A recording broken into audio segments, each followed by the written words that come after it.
Olá, estudantes de primeira série. Quem está falando aqui é o professor Gustavo Treveller e hoje nós vamos fazer uma retomada com vários exercícios sobre velocidade, impulso e quantidade de movimento.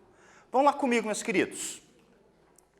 Bem, nessa aula nós vamos falar sobre situações onde a quantidade de movimento é conservada e quando ela sofre variação e também identificar a variação de movimento através da mudança de massa de corpos, além da variação da velocidade, meus queridos. Vamos lá comigo, então. Veja aqui, ó. Primeira coisa, né? A questão sobre velocidade. O que é velocidade, afinal? Vamos dar uma retomada sobre isso. A velocidade nada que mais é que uma taxa de variação de posição, ou seja, a variação de posição é deslocamento, certo? Então, você teria, por exemplo, que a velocidade, ela é posição final menos posição inicial sobre tempo final menos tempo inicial, formulazinha da velocidade, que pode ser empregado com a velocidade média, que é muito empregado nos exercícios de física e no nosso cotidiano. Bem, nós também temos a aceleração. A aceleração é uma variação da velocidade, ou seja, uma taxa de variação de velocidade, que por sua vez a velocidade muda a posição. Veja que treco doido, né? Então você tem ali que a velocidade é uma mudança uma variação de deslocamento, certo? Ou seja, é uma variação de posição, melhor dizendo, que é o deslocamento, enquanto que a aceleração ela é uma variação de velocidade. Tudo isso relacionado com o tempo. Então nós vamos ter o seguinte, que a aceleração ela pode ser igual à velocidade final menos a velocidade inicial sobre o tempo final menos o tempo inicial. Vamos falar um pouquinho sobre a questão das suas unidades. A aceleração normalmente é medida em metros por segundo ao quadrado, Sistema Internacional de Medida, certo? E do sistema oficial, Sistema Internacional de Medida, a gente tem que lembrar que a velocidade para isso também tem que estar no padrão, ou seja, a velocidade ou a variação da velocidade tem que ser em metros por segundo, o deslocamento em metros e o tempo em segundos. Mas é muito comum nos exercícios fazer isso aqui, meu querido, dá-lhe quilômetro por hora, porque afinal a gente está no Brasil, né, cara? Então aparece muito quilômetros por hora. O que você vai ter que fazer? Usar a proporção 3,6. Quilômetros por hora para metros por segundo, divide metros por segundo para quilômetro, multiplica por 3,6. Beleza? Vamos fazer um exercício para ver se vocês estão espertos aqui, ó. Vamos lá. Primeiro exercício. Um trem de 150 metros de comprimento em MRU, ou seja, movimento retínuo uniforme, atravessa uma ponte de 350 metros de extensão na Serra do Mar em 1 minuto e 40 segundos. É correto afirmar que a velocidade média do trem no percurso é de item A, 15 km por hora, item B, 18 km por hora, item C, 20 km por hora, item D, 25 km por hora ou item E, 30 km por hora. Lembre-se se o trem ele é um ponto material ou não. Lembre-se disso. Eu vou dar um tempinho para vocês e daqui a pouco a gente responde essa questão.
E aí, meus queridos, conseguiram resolver?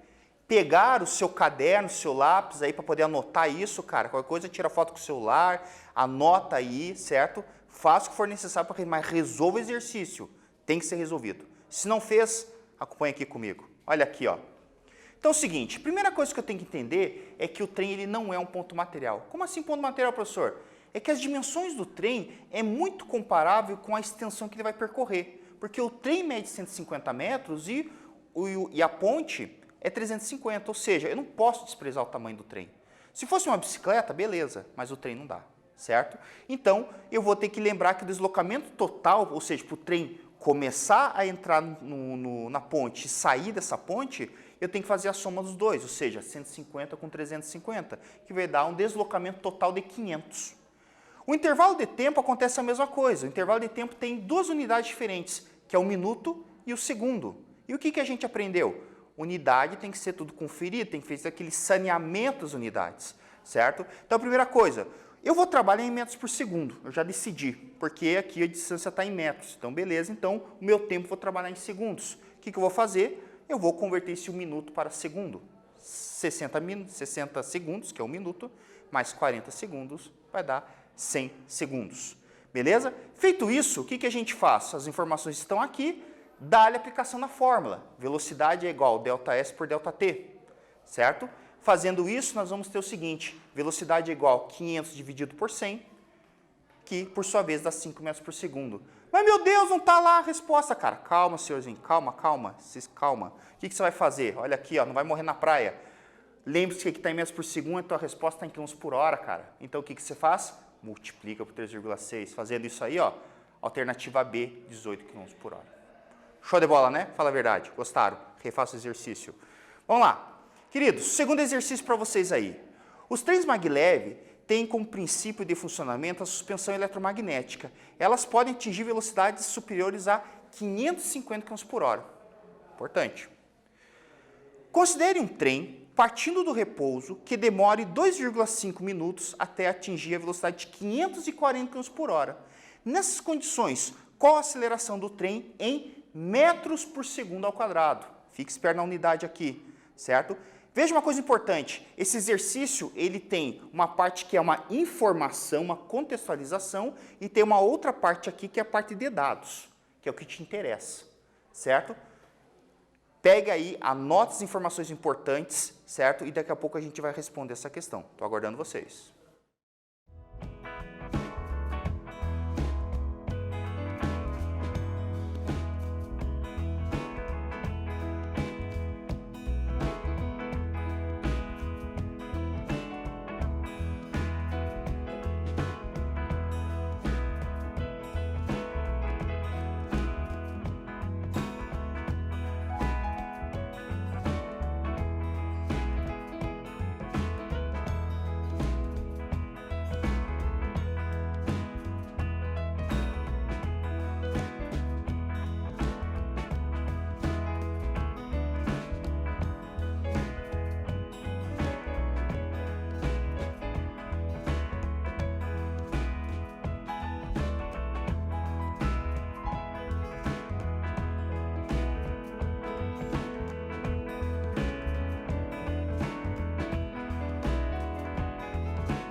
E aí, meus queridos, conseguiram fazer? Vamos lá comigo então aqui. Cara, primeira coisa que você vai fazer, tirar as informações que são pertinentes, certo? Saneia o exercício, sempre veja aquilo que é importante para resolver a atividade. Então, o que você vai fazer aqui, ó? Partindo do repouso, velocidade é 0, certo? Então, a velocidade inicial dele é 0. Ele demora 2,5 minutos para poder atingir a velocidade final, que é de 540 km por hora, certo? Beleza, feito isso, o que nós vamos pensar agora aqui, ó? Queridos, nós temos as informações. Primeira coisa, eu vou analisar a velocidade. Se eu for analisar a velocidade, eu já posso calcular a variação da velocidade, porque é velocidade final menos inicial, ou seja, 540 menos 0, que vai dar o próprio 540. Só que como a resposta ele quer em metros por segundo, eu já vou fazer aquela chanfres, eu vou dar aquela ajustada no negócio, ou seja, 540, divido por 3,6 e acho o 200 metros por segundo. Certo? Então, até agora tá show de bola. Vamos analisar outro dado, o tempo. O tempo é a mesma coisa, cara. Veja o seguinte, ele me deu em minuto, só que eu quero em segundos para ficar na unidade bonitinha, metros por segundo ao quadrado. Ou seja, multiplico por 60, porque 1 minuto são 60 segundos, isso vai dar 150 segundos. Aí, meus queridos, com essa informação, não tem segredo, olha aqui, ó. Aplicação na formulazinha. Aceleração é igual à variação da velocidade sobre o tempo. Substituindo, coisa linda aqui, ó. Aceleração vai ser igual a 200 sobre 150. E se você dividir isso aí, aproximadamente vai dar uma dízima periódica, 1,3333 e assim por diante. Certo? Ou seja, a resposta correta, 1,33 metros por segundo ao quadrado. Beleza? Refaça o exercício, lembre-se disso. Vamos lá, queridos. Vamos falar um pouquinho sobre quantidade de movimento. A quantidade de movimento, ele é uma grandeza vetorial, como a gente já viu em alguns outros momentos, e ela representa o produto pela massa e a sua velocidade, certo? Com o vetor velocidade. Ela é medida oficialmente em quilograma por metro por segundo, ou seja, ela é a junção de várias unidades fundamentais ali, ok?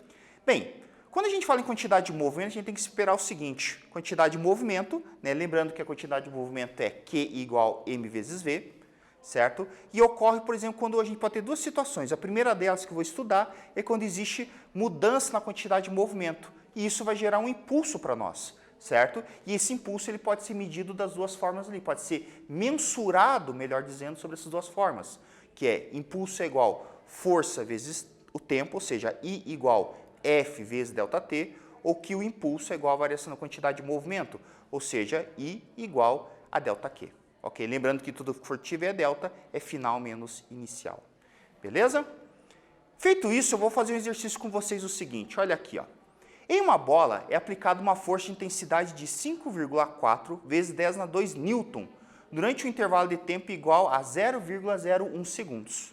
Determine a intensidade do impacto da força aplicada, aplicada e ofertada ao objeto.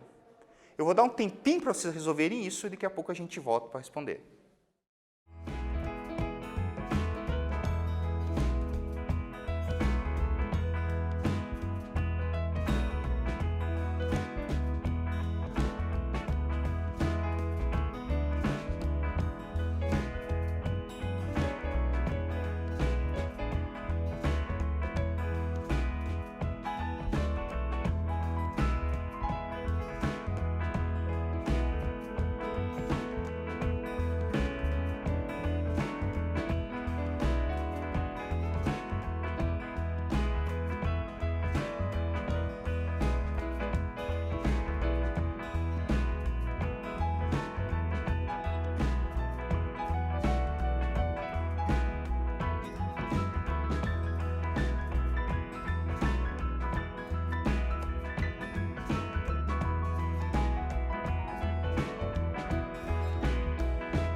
E aí, meus queridos, conseguiram?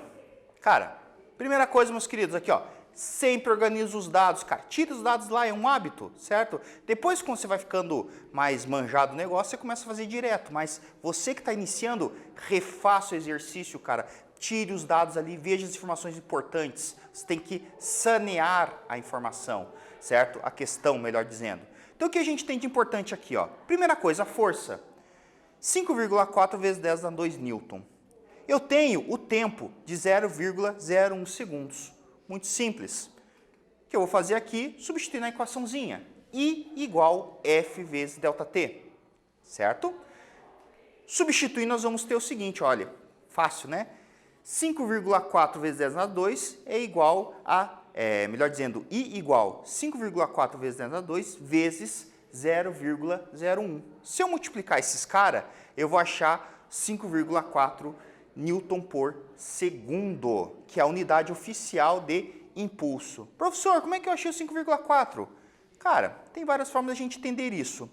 Eu posso fazer o seguinte, 10 na 2, é uma dica, tá? Uma dica aqui.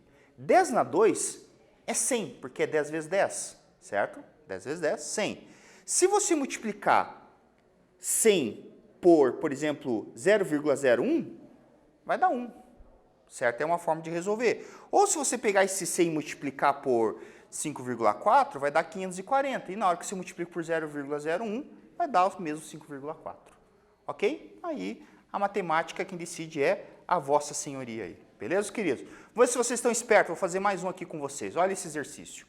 Usando os dados do exercício anterior, imagine que o impulso ofertado seja para bater um pênalti de um jogo de futebol. Qual a velocidade adquirida pela bola se a massa dessa bola é de 350 gramas? Ou seja, imagina a situação, o cara foi lá, aplicou aquela força sobre a bola, sobre aqueles dados que a gente utilizou na questão anterior, certo? A gente achou o impulso e agora é perguntar o seguinte, o cara vai bater um pênalti, certo? Vai bater lá, meter o pé no pênalti. O que acontece? Qual é a velocidade que essa bola irá adquirir, certo? Eu vou dar um tempinho para vocês poderem pensar nisso e daqui a pouco a gente volta para responder.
E aí, meus queridos, conseguiram fazer? Cara, vamos lá. Então, a primeira coisa que você tem que lembrar é o dado anterior, né? Qual foi o impulso que essa bola recebeu? E lembre-se que impulso representa o quê mesmo, cara? Isso mesmo, representa variação da quantidade de movimento. Ou seja, a bola tinha uma quantidade de movimento e com esse impulso ela foi para outro valor de quantidade de movimento, certo? Vamos lá. Então, com isso, nós temos o seguinte, que o impulso é 5,4 Newton por segundo. Essa informação que é pertinente para mim da questão anterior. E aí eu vou fazer uma arrumadinha, vou dar aquele just, né, aquela polida no negócio. Então, lembrando que a bola é 350 gramas, certo? Eu vou converter isso para quilograma. Por quê? Porque Newton em segundo é a unidade oficial, certo? Sistema internacional. Então, para ficar tudo em casa, tudo de buenas, vamos supor assim, você transforma ele para o quilograma ali que ficava de boa, ou seja, 0,35. Se aplicar na formulazinha, nós teremos o seguinte, antes de mais nada, tome cuidado no negócio aqui. Cara, você está batendo um pênalti. Eu não te dei essa informação, mas você tem que imaginar. Qual é a velocidade inicial da bola durante uma batida de um pênalti? Certo? A bola está parada? É zero, certo? Então, com isso, eu posso dizer que a velocidade inicial desse cara é zero. E isso me implica que a quantidade de movimento antes da batida era zero, ou seja, quantidade de movimento inicial. Com isso, eu vou aplicar a equaçãozinha de impulso, que impulso é igual à variação da quantidade de movimento. E o que é a variação mesmo, cara? Isso mesmo, final menos inicial, ou seja, quantidade de movimento final menos a inicial, certo? Como a inicial é zero, porque eu chamei de antes aqui, mas é zero, isso significa que o impulso ele vai apenas mexer na quantidade de movimento depois. Então, vai ficar I igual quantidade de movimento depois da batida do pênalti, certo? Do pé ali com o jogador. Bem, como é que vai ficar? Q igual a M vezes V, certo? Então, ficaria o seguinte, 5,4 é igual a 0,35 vezes V, e com isso eu acho uma velocidade de 15,6 metros por segundo, que aproximadamente deve ser lá em torno de uns 55, 56 km por hora aí. Beleza? Pênalti fraco, né? Vamos falar a verdade. Ok, meus queridos? Vamos lá, vamos falar um pouquinho sobre agora a quantidade de movimento e as suas implicações. Então, a gente viu que eu posso causar uma variação na quantidade de movimento. Mas se eu, por acaso, vier aqui e não quiser fazer isso, o que eu faço? O que vai ocorrer, melhor dizendo, será a conservação da quantidade de movimento, certo? E isso obedece uma lei de conservação aqui, como a gente sabe. E essa lei de conservação, ela nos fala que propriedades físicas, nesse caso, as grandezas físicas, ou seja, a grandeza física, a quantidade de movimento, elas não mudam com o passar do tempo, desde que o sistema ele seja isolado. Ou seja, as forças externas sejam nulas, certo? Bem, Para poder mostrar isso, eu vou fazer com vocês um exercício do canhão, é o clássico do canhão, certo? Que ele pergunta aqui para nós, ó. Um canhão de massa igual a 400 kg, carregado, está inicialmente em repouso. Qual a velocidade inicial de recuo do canhão, sabendo que o projétil tem 20 kg e a sua velocidade na boca do canhão é 200 metros por segundo, ou seja, houve o disparo, então, bum, né? O canhão estava ali armado, foi lá o disparo, o projétil saiu a 200 metros por segundo e ele pergunta qual é a velocidade de recuo desse cara. Eu vou dar um tempinho para vocês e daqui a pouco a gente volta a responder.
E aí, meus queridos, conseguiram resolver?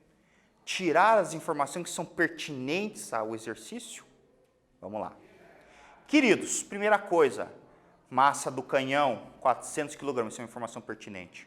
Outra coisa que é importante para mim, lembrar a massa do projétil, né? Lembre-se que projétil não é bala, porque bala é doce, né? Então, você não vai colocar um projétil na boca e achar que ele é doce, não é feito de açúcar, afinal, né? Então, você lembra-se que a massa do projétil é 20 kg. A velocidade do projétil, 200 metros por segundo, certo? Vamos lá, essa foi a informação que ele me deu e a pergunta qual é a velocidade de recuo desse cara aí, certo? Beleza, né? Vamos lá. O que acontece, né? Como a gente viu, a gente tem que lembrar que antes do disparo, tanto o projétil como o canhão estavam com quantidade de movimento zerado, certo? Porque a sua velocidade era zerada, certo? Então, eles estavam parados. Então, o que vai acontecer aqui? Se você fizer uma substituição simples da fórmula, você vai ter o seguinte, que a quantidade de movimento antes do disparo vai ser igual à quantidade de movimento depois desse disparo. Ou seja, você vai ter o seguinte, a massa do canhão vezes a velocidade do canhão, mais a velocidade do projétil vezes a velocidade do projétil, vai ser igual a, antes disso, né, no caso, igual a massa do canhão vezes a velocidade do canhão, mais a massa do projétil vezes a velocidade do projétil, depois, certo? Então, vai ficar MC vezes VC mais MP vezes VP é igual a MC vezes VC mais MP vezes VP, certo? Beleza. Então, substituindo os dados, nós temos o seguinte, 400 vezes 0 mais 200 vezes 0, porque isso aqui é tudo antes, é igual a 400 vezes velocidade do canhão, mais velocidade de recuo do canhão, mais 200 vezes 200. Se você resolver isso aqui, vai ficar 0 igual a 400 vezes a velocidade de recuo mais 4.000, certo? E a velocidade final vai ser igual a menos 10 metros por segundo, né? Por que menos? Porque o canhão vai para trás. Então, se a gente colocou que a velocidade do projétil era positiva para frente, automaticamente o sinal negativo surge porque o canhão ele vai para trás. Por quê? Porque a velocidade é um vetor, direção e sentido. Beleza? Então, nesse vídeo, vimos que, quando há conservação da quantidade de movimento, o móvel pode ter variação de massa e velocidade. E fizemos aí alguns exercícios sobre velocidade, impulso e assim por diante. Espero que vocês tenham gostado dessa aula e refaçam todos os exercícios para ficar fera nesse negócio aí. Beleza, meus queridos? Abraços e até mais!